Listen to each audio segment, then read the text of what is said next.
Hola, ¿cómo están? Y bienvenidos a este espacio, a nuestro encuentro semanal. Hoy cerramos el tema que hemos estado explorando a lo largo del mes, que es el tema de identidad. Y bueno, va a ser más como una reflexión, recapitular un poco qué es lo que hemos ido explorando a lo largo de las 3 semanas anteriores, centrarnos un poco más en qué tenemos que considerar a la hora que pensamos en nuestra propia identidad, qué sería bueno que ejercitemos, porque finalmente, eh, justamente estaba escuchando el otro día que es a la hora de cambiar nuestras percepciones, a la hora de cambiar nuestro acercamiento a ciertas acciones, ciertas percepciones que tenemos, lo importante es generar un hábito. Y es el hábito el que va cambiando, digamos que las carreteras de información en nuestro cerebro, que van cambiando nuestra manera de pensar. Inicialmente parece algo de alguna manera no obligado, pero sí hecho adrede, intencional, y eventualmente cuando nos acostumbramos a hacer una cosa tras otra, terminamos creando un hábito. Entonces, sí, me gustaría que exploremos también hoy cuáles son algunos de los hábitos que podemos comenzar a formar cuando hablamos de identidad. Cuando hablamos de potenciar el amor propio, potenciar la armonía y la coherencia en quiénes somos cuando pensamos precisamente cómo es que nos percibimos y nos describimos. Entonces, bueno, sí va a ser un encuentro reflexivo donde voy a ir revisando mis notas y compartiendo con ustedes eh, algunos mis puntos de vista. Obviamente esto no es la verdad, es simplemente alguna de las cosas que he ido recopilando desde mi experiencia de vida, porque eso es importante decirlo.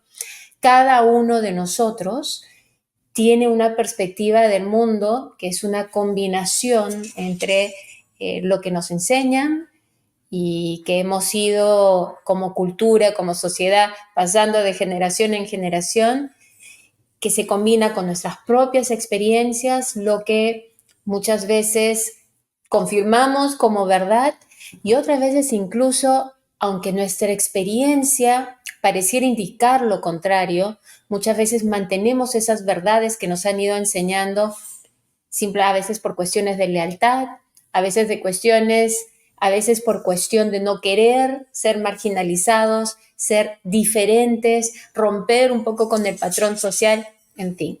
Y bueno, este mes lo que hemos estado explorando, comenzamos con el tema de la identidad colectiva, porque somos un ser social, porque finalmente ese, ese temor que tenemos a ser diferentes parte del hecho de que como especie necesitamos a los demás para vivir, para sobrevivir, no solamente desde un punto de vista material, sino desde un punto de vista emocional.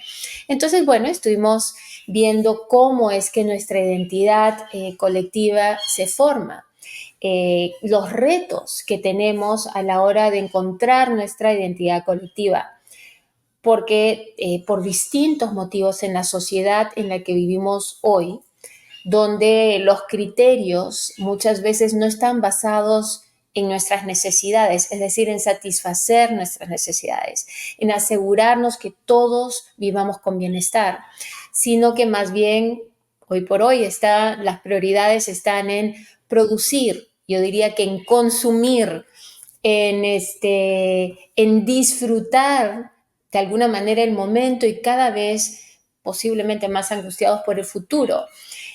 Fijarnos en el bienestar propio y del otro ya no se ha hecho una prioridad.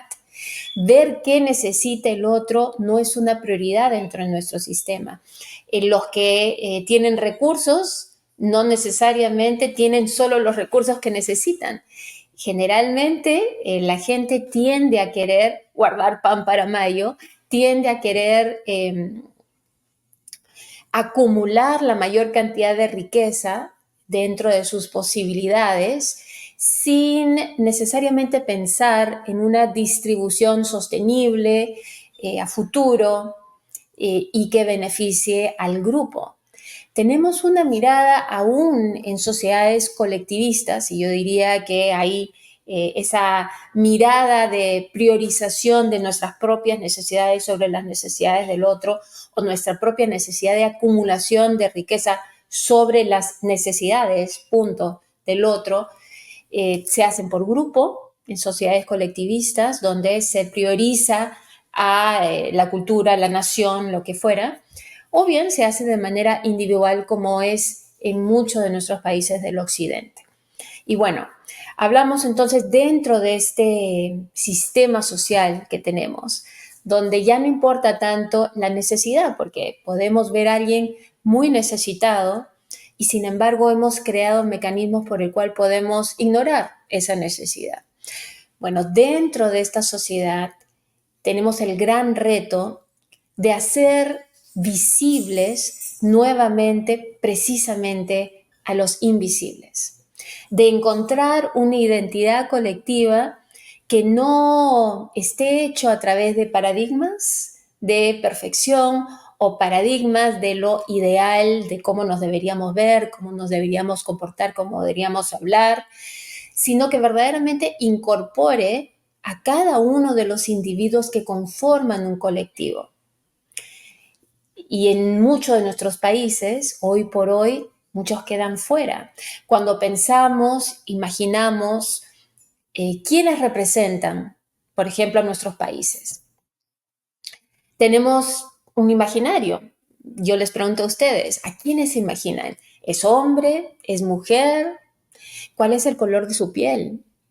¿Cómo habla? ¿Cómo se expresa? ¿Cómo viste? Bueno, y dentro de ese imaginario, y pueden ir imaginando 1, 2, 3, 4 individuos que más o menos representan ciertos grupos, categorías, como ustedes quieran llamarlo, sociales, por supuesto.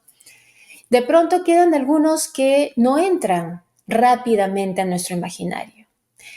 Esos son los individuos que, pese a ser ciudadanos, muchas veces quedan en la invisibilidad, son invisibilizados, quedan en la marginalidad. Entonces, exploramos un poco, comenzamos por explorar un poco cuáles son los retos que enfrentamos a la hora de construir nuestras identidades colectivas.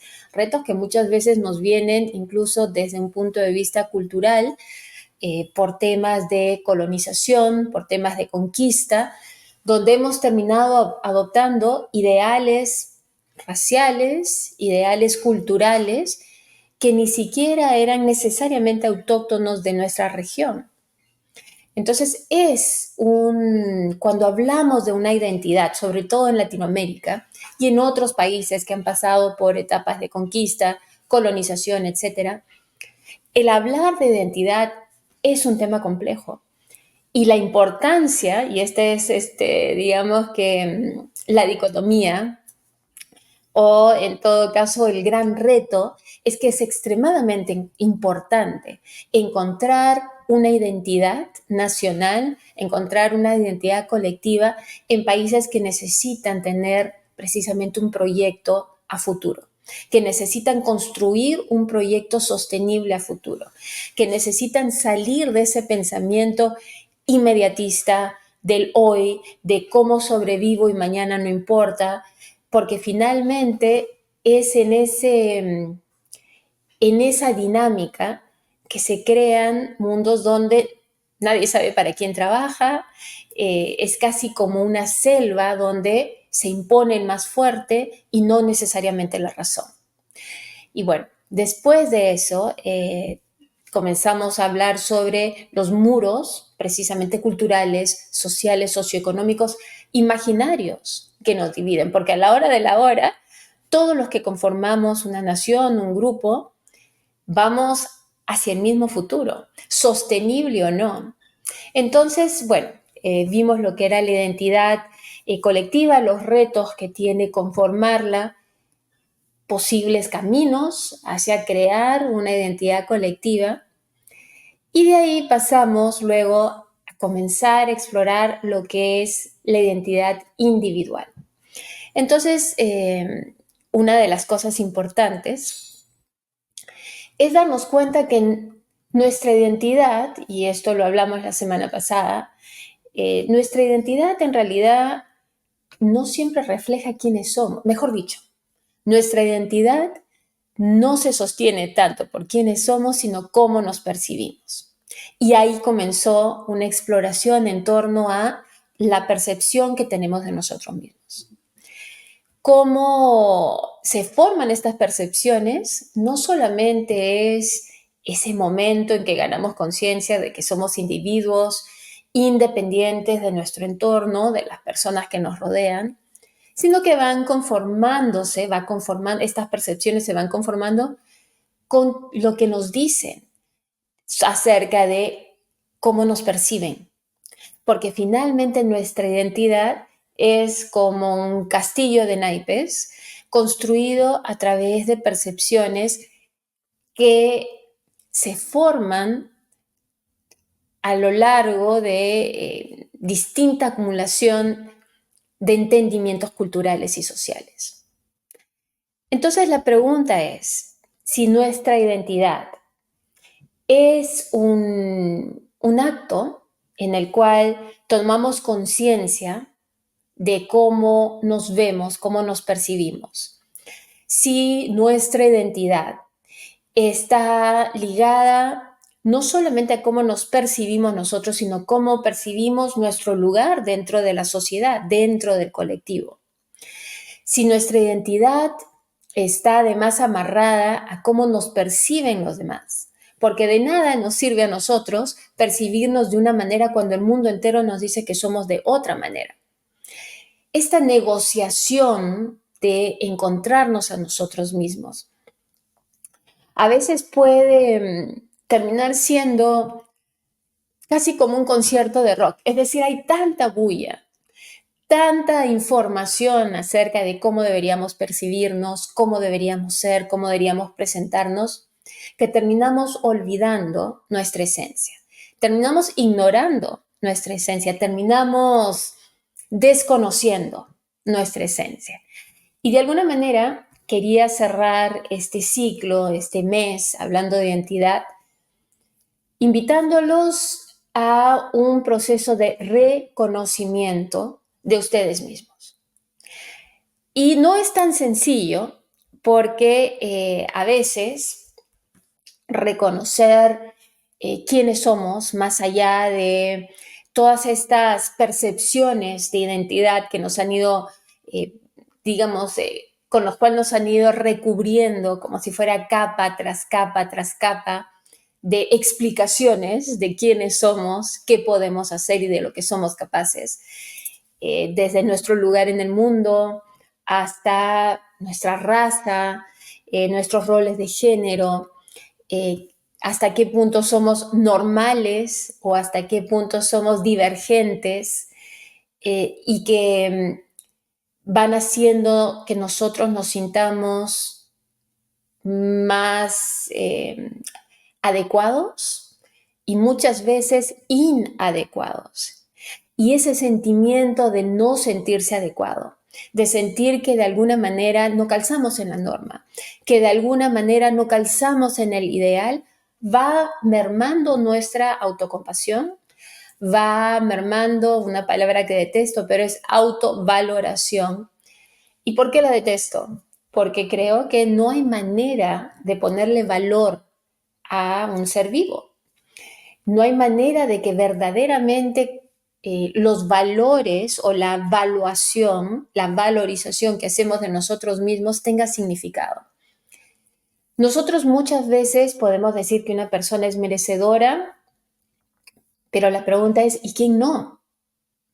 Muchas veces podemos decir que esta persona tiene valor, y la pregunta nuevamente es, ¿y quién no?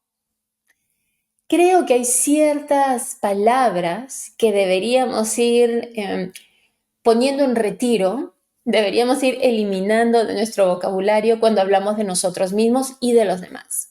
Creo que hablar de evaluar o de valorizar a una persona, a un individuo, en realidad es algo que deberíamos tratar de tomar conciencia, de actuar casi como fiscales, o diría de repente como árbitros, e inmediatamente tarjeta roja a ese tipo de pensamientos. Y sin embargo, creo que es importante que estemos conscientes de nuestro proceso. No se trata tampoco ahora de censurarnos, claro, porque uno diría, bueno, si tengo que estar atento a cómo pienso sobre mí mismo, cómo pienso sobre los demás, entonces voy a estar totalmente censurándome, no voy a ser natural, auténtico, lo que fuera. No se trata de eso, sino simplemente de estar conscientes de cómo nuestra percepción va, eh, va uniéndonos o va alejando, va acercándonos a quienes somos realmente y vamos a sentir un bienestar, una coherencia, o va alejándonos de quienes somos y que no tiene nada que ver con quienes nos percibimos ser. Hay una cita de Maya Angelou, y se las voy a leer muy rápida, y creo que va al grano de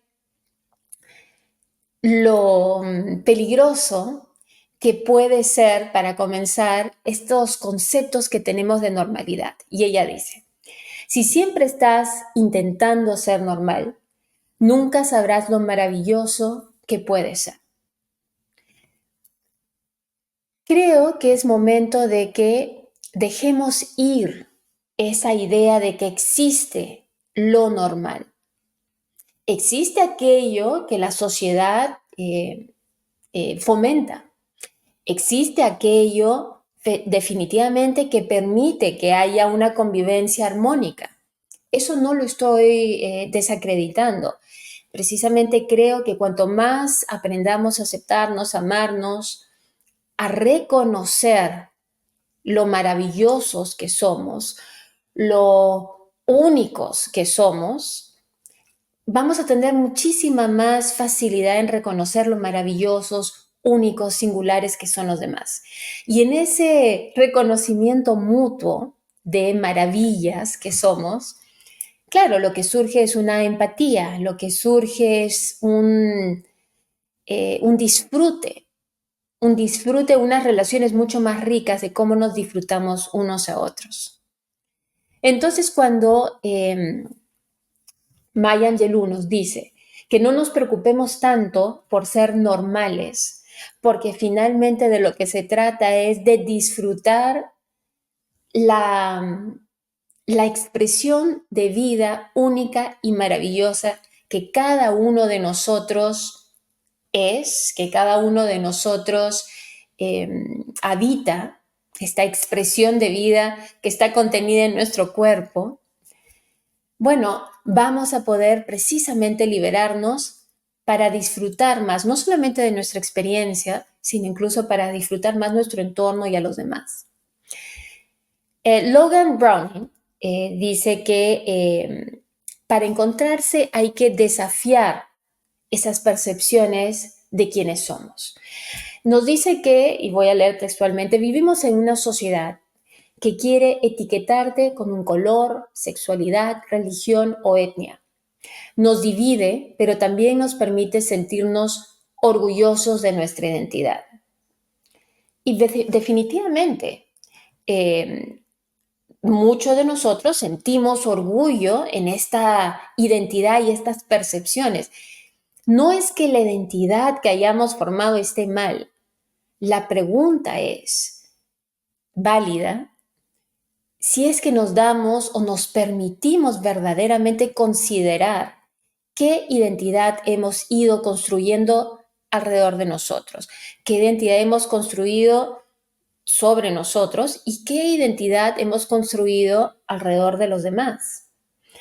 No, de repente la respuesta es que es una identidad exacta, que calza perfectamente con nuestro ser más auténtico, nuestro ser interior, y que estamos en constante contacto con un diálogo interior donde nos reconocemos, nos respetamos, etc.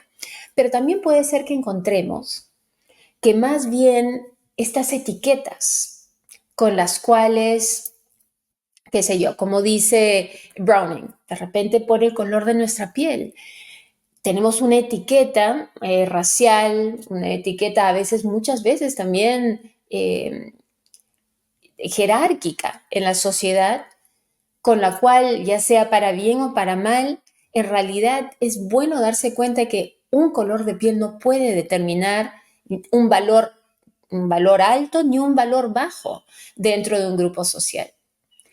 Si comenzamos a ver lo relativo, que son estas ideas, estos valores que le ponemos al color de nuestra piel, a cómo funciona nuestro cuerpo, cómo funciona nuestra mente, si nuestra mente es normal, si nuestra mente es divergente, si nuestra manera de comportarnos es como la de todos, es un poco distinta, y nos damos cuenta que esos valores son temporales, porque van cambiando de cultura a cultura. Esos valores son arbitrarios porque los determina, ese normal se determina muchas veces de una manera teórica que no se representa, no se, no se da en la realidad de una manera natural, sino que más bien lo que termina siendo es un montón de seres que se sienten limitados, frustrados, precisamente detrás de estos muros de percepción, detrás de los cuales escondemos nuestros verdaderos yo, a nuestros yo auténticos. Creo que muchas veces tenemos miedo de ser diferentes porque no queremos que nos aparten del grupo. Creo que muchas veces, y yo diría sobre todo en el caso de las mujeres, tendemos incluso a empequeñecernos, a recortar partes de quienes somos, a no expresar parte de quienes somos, porque no queremos sobresalir, porque creemos que es más seguro mantener una voz pequeña, mantener una expresión corporal pequeña, expresar ideas pequeñas, porque no queremos resaltar. Y resaltar no porque no queramos fama, eso es como le llaman un commodity, es un bien muy deseado hoy en día, sino no queremos resaltar como alguien que va en contra de la norma. Pero Alan Rudolph tiene una cita que me gusta mucho y que dice, la identidad humana es lo más frágil que tenemos y a menudo solo se encuentra en los momentos de la verdad. Encontrarnos con nuestra verdad sin tener que amoldarnos a un normal, a una percepción de quiénes deberíamos ser, es precisamente lo que nos ayuda a ser más fuertes ante esa fragilidad. Creo que una vez que dejamos ir esa idea de que tenemos que complacer no solamente a los demás, sino incluso las percepciones que los demás o las expectativas que los demás han ido inculcando en nosotros mismos, que comenzamos a reconocer que no necesariamente las expectativas de otros, las expectativas sociales, las expectativas culturales a las que creemos que tenemos que responder, van a llevarnos a la felicidad. Nuevamente, no es que esté diciendo que lo que tenemos que hacer es pelearnos contra el mundo. Lo que estoy diciendo es que hay un bienestar que viene con respetar nuestra coherencia, respetar nuestros espacios, entender que a veces nos vamos a encontrar con personas a quienes no les va a gustar como somos. Vamos a encontrar a personas que no les va a gustar que nos sintamos libres de expresar no estas expectativas, estas percepciones de quiénes deberíamos ser. sino expresar verdaderamente lo que tenemos en el corazón, expresar lo que hemos aprendido a escuchar, y aquí el cuerpo es muy, muy sabio, en nuestras entrañas. Creo que una manera de verdaderamente reconocernos, volvernos a conocer, volver a convertirnos en amigos, en conocidos, en amantes de nosotros mismos, es precisamente escuchando a nuestros cuerpos. Cuando hacemos algo por expectativas externas y que no van de acuerdo a lo que verdaderamente sentimos, comienza a haber un malestar. Muchas veces incluso se expresa como una enfermedad física. Pero si escuchamos nuestro cuerpo, vamos a encontrar a veces un leve, a veces un agudo malestar en nuestro organismo. Pero si comenzamos a escucharlo y comenzamos a actuar de acuerdo a esa, ni siquiera diría esa voz, a esa sensación, a veces es visceral, a veces está en el pecho, a veces simplemente un dolor de cabeza, no importa dónde se manifieste, pero si comenzamos a escucharnos, a hacer lo que nos hace sentir bien, sabiendo que solo podemos sentirnos bien, a menos que tengamos algún tipo de trastorno psicológico, pero digamos que si es que dentro de una salud mental, espiritual, etcétera, si vamos a hacer algo que nos sale natural, generalmente va a ser algo que nos va a hacer felices, no, y no a costa del sufrimiento ajeno. Nos va a hacer felices por celebrar a la vida y celebrar quiénes somos. Hacer sufrir a uno mismo, al otro, no puede traer contento, no puede traer bienestar. La violencia no genera bienestar. Lo que genera bienestar es una aceptación, lo que genera bienestar es una exaltación de la vida, de nosotros mismos, en fin. Entonces, bueno, quisiera terminar con una cita del gran poeta Rumi y filósofo además, que dice, no eres una gota en el océano, eres el océano entero en una gota. A veces nos da temor posiblemente encontrar que somos un océano, que somos mucho más complejos de lo que se nos dice que debemos ser, que somos mucho más capaces que lo que se nos dice que somos. Creo que, por un lado, si fuera a compartirles alguno de los pasos que he decidido adoptar en mi propia vida, es al reconocerme, uno, tratar de estar atenta cada vez que caigo en la costumbre de ponerle valor a lo que no lo tiene, ponerle valor a lo invaluable. Y no me castigo, simplemente digo, no, gracias. No voy a ponerle valor a algo que no lo tiene, lo voy a disfrutar, lo voy a celebrar. Creo que también está, en mi caso, en camino hacia el aprender a escucharme. Escuchar lo que dice mi cuerpo cuando siento que hay una incoherencia en lo que me están diciendo, ya sea las voces en mi cabeza que he ido internalizando a lo largo de mi vida con las expectativas ajenas, culturales, sociales, etc. Cuando hay una incoherencia entre lo que se espera que deba hacer y lo que verdaderamente siento que debo hacer, que va de acuerdo con una naturaleza humana que viva en armonía con su entorno, que celebre la vida. Eso es lo que yo quiero hacer. Quiero celebrar la vida. Quiero vivir en armonía con mi entorno. Quiero vivir en armonía con aquellos que me rodean.